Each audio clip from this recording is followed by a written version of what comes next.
Décédée le 19 janvier dernier à l'âge de 85 ans, la chanteuse Alla Thérèse est inhumée ce samedi dans son village natal de Bofia.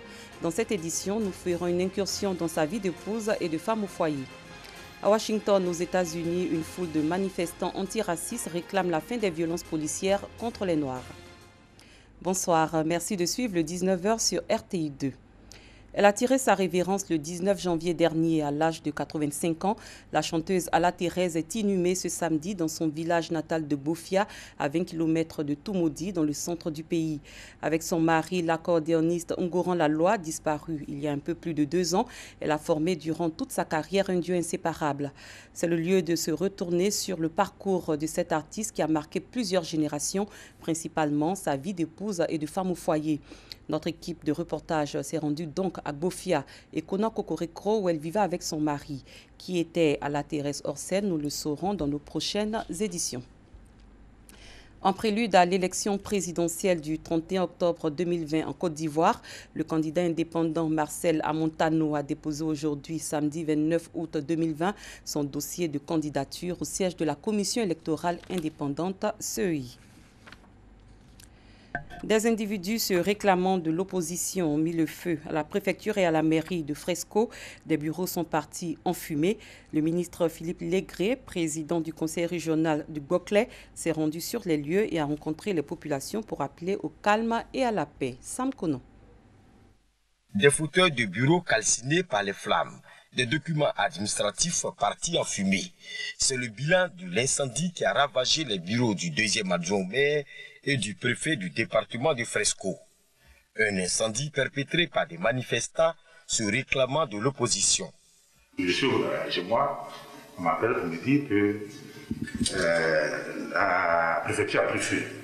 Je me suis dépêché, je suis venu trouver que tout était noir ici. Donc on a dû ouvrir les fenêtres pour faire sortir la fumée. Le feu était encore là. Et donc les registres, certains documents étaient partis en fumée. Et la même chose au bureau du chef de cabinet. Par la fenêtre, ils ont balancé des cocktails Molotov et donc tout ce qui était ici a pris feu. J'ai constaté que mon bureau a été brûlé.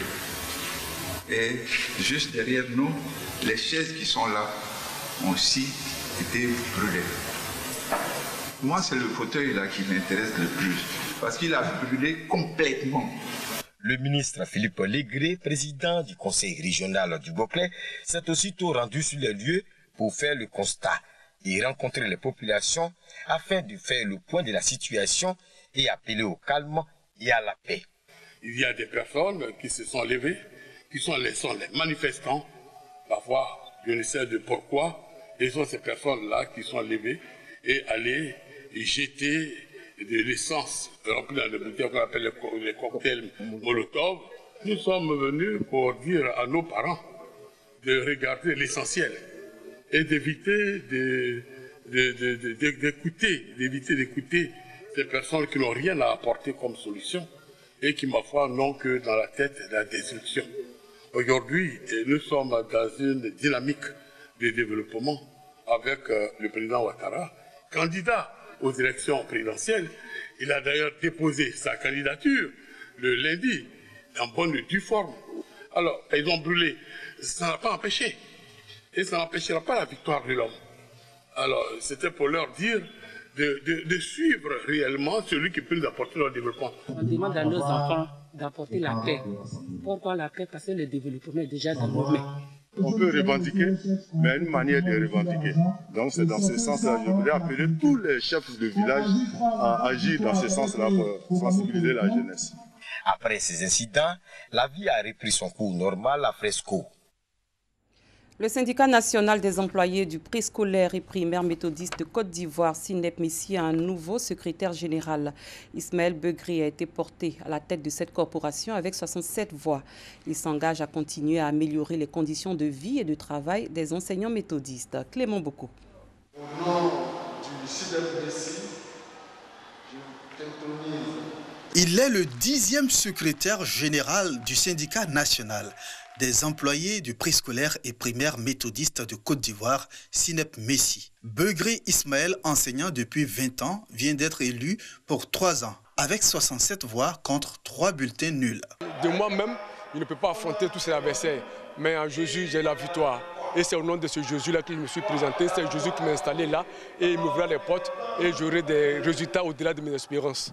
Begré Ismaël, le néo-secrétaire général, place ainsi son mandat sous le sceau de la continuité du bureau sortant. Militer pour l'amélioration des conditions de vie et de travail de ses membres. Le bureau sortant a tracé les sillons et je vais essayer de marcher dans ses pas pour obtenir ce qui reste encore, à savoir les revendications, la discussion avec le patronat et galvaniser mes collègues, mes syndiqués et rester toujours debout pour qu'à la fin nous ayons gain de cause.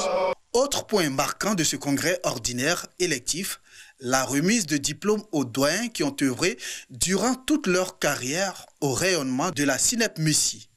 Créé en 1979, le syndicat national des employés du préscolaire et primaire méthodiste de Côte d'Ivoire revendique 550 membres.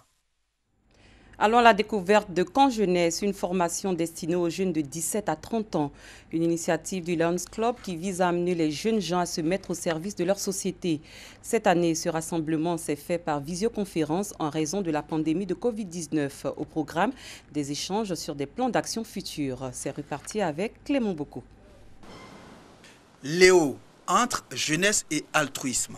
C'est autour de ce thème que les jeunes de 17 à 30 ans du Lions Club International réfléchissent afin d'élaborer de meilleurs plans d'action. Nous sommes au camp de jeunesse 2020. Cette année, du fait de la pandémie, on n'a pas pu faire le déplacement dans un autre pays et chaque pays organise son camp. Et donc on a dénommé le camp de cette année le e-camp Léo. Nous souhaitons que nos Léos puissent continuer à développer le sens du service pour appuyer les communautés défavorisées de notre pays. Donc ce camp de jeunesse est une occasion pour nous de donner aux Léos l'opportunité de décider des activités et des actions qu'ils auront à mettre en œuvre tout au long de ce mandat pour aider les populations les plus défavorisées de notre cité. Le camp de jeunesse, une aubaine pour ces jeunes mobilisés afin de prendre part à ces échanges. Je prépare ce camp pour pouvoir déjà renforcer nos liens d'amitié, comme les camps savent si bien le faire, améliorer mes connaissances pour ce qui est du léonisme, parce qu'au cours de chaque camp, il y a des formations qui sont faites, et puis voilà, pouvoir communier avec les amis. Le camp de jeunesse, c'est un rendez-vous culturel, parce qu'à partir du camp, on retrouve d'abord des amis, mais on gagne aussi de nouveaux amis avec qui nous partageons des expériences, qu'elles soient culturelles, que ce soit au niveau des études, que ce soit au niveau même de l'engagement citoyen. On partage de nouvelles méthodes de travail, de nouvelles façons d'offrir à la communauté. Des formations par visioconférence, mais aussi des actions sur le terrain. Au titre des actions, les Lions et les Léos entendent apporter leur soutien aux populations vulnérables de la commune de Songon. En religion, la communauté musulmane a débuté depuis le 20 août dernier le nouvel an du calendrier islamique. Celui-ci est passé de l'an 1441 à l'an 1442 Hégire. À cette occasion, la communauté tidjanite a rendu hommage à son grand guide, Cheikh Moustapha Sonta, pour ses actions en faveur de la promotion de l'islam et l'union entre guides et fidèles de la communauté tidjanite. Paga Sorokoni. Mosquée Zahouyamer, Tambobo PK18. Ces guides et fidèles de la communauté tidjanite autour de le guide spirituel Cheikh Moustapha Sonta en vue de lui rendre hommage pour ses actions en faveur de la promotion de l'islam, mais aussi pour ses actions en faveur de l'union entre guides et fidèles de la communauté tidjanite et aussi pour ses messages de paix et de cohésion sociale. Hommage qui s'inscrit dans le cadre de la présentation des vœux du nouvel an du calendrier islamique 1442 Hégire au calife général de la Tidjania en Côte d'Ivoire. Cheikh Moustapha Sonta est un modèle parfait pour nous en tant que religieux. Et nous sommes venus lui renouveler notre attachement et prions pour lui également. Et nous demandons à Cheikh Moustapha de prier pour nous. Que cette année soit une année de prospérité pour lui et pour sa famille et pour tous ses collaborateurs et ainsi qu'à toute la communauté musulmane vivante en Côte d'Ivoire et le monde entier. Une action forte appréciée par Cheikh Moustapha Sonta qui n'a pas manqué d'exhorter la communauté musulmane dans son ensemble à prier pour la paix et la cohésion en Côte d'Ivoire, mais surtout prier pour une élection apaisée en octobre prochain. Que Dieu nous donne et plusieurs années encore ensemble pour qu'on puisse faire nos prières dans la ferveur, dans la santé, et que la Côte d'Ivoire soit un pays de paix, un pays de cohésion, un pays où il fait bon vivre déjà. Et on prie Dieu pour que les élections à venir se passent dans les meilleures conditions.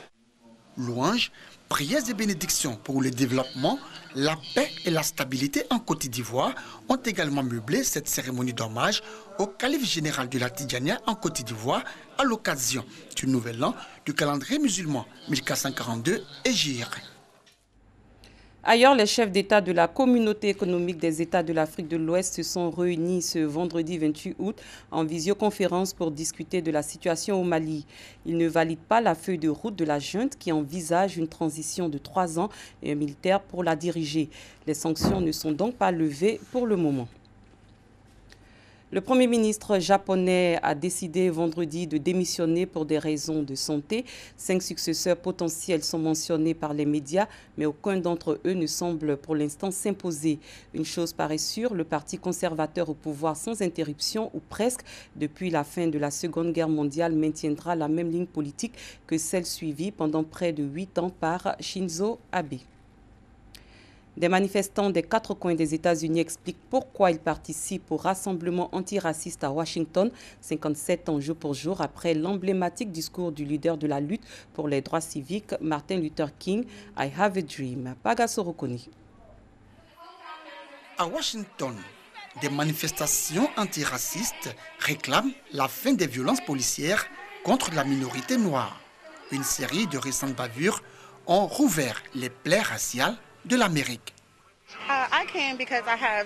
Je suis ici parce que j'ai 2 frères, j'ai un père et ils sont tous afro-américains. Et en fin de compte, je ne devrais pas avoir à m'inquiéter quand ils sortent pour faire leurs activités quotidiennes et avoir peur qu'ils soient tués par la police ou simplement pour la couleur de leur peau ou pour n'importe quelle autre raison. Je ne devrais pas avoir à m'inquiéter ou même à me demander si je devais avoir des enfants, un fils noir, une fille noire, parce que j'ai peur qu'ils soient abattus sans aucune raison.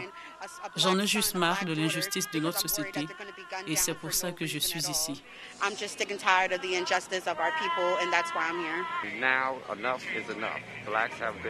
Maintenant, trop c'est trop. Les Noirs ont subi tout ce qu'ils pouvaient endurer.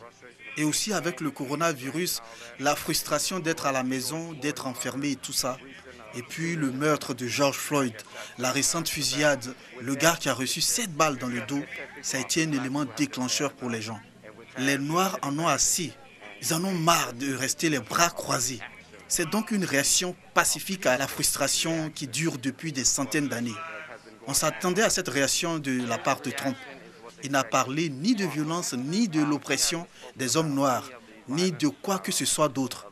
Il ignore tout ce qui se passe. Il ne la reconnaît pas, ce qui signifie qu'il ne fera rien pour l'améliorer.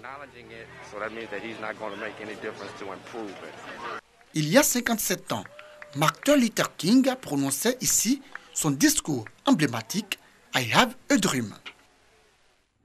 En pleine escalade des manœuvres militaires gréco-turques en Méditerranée orientale, à l'heure où à Berlin, l'Union européenne menace Ankara de sanctions en l'absence de progrès dans le dialogue bilatéral, l'île grecque de Kastolerousio, très proche des côtes turques, vit habituée aux différends qui opposent depuis des années les 2 pays voisins sur leurs frontières maritimes. Clément Bocou.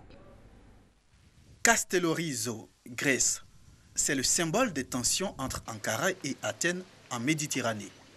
Mais la quiétude de cette île ne semble pas troublée par la bataille actuelle autour des hydrocarbures. La situation est difficile et tendue, mais le moral est bon et nous n'avons pas peur.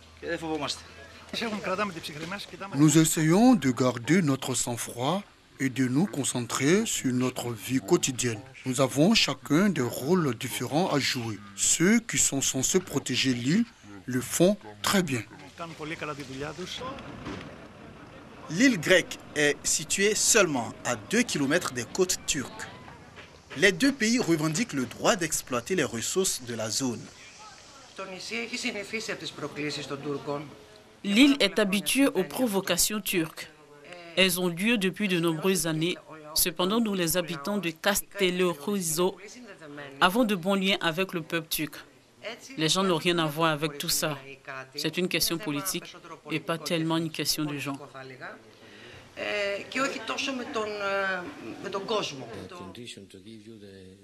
De son côté, l'Union européenne alterne entre appel au calme et menaces de sanctions.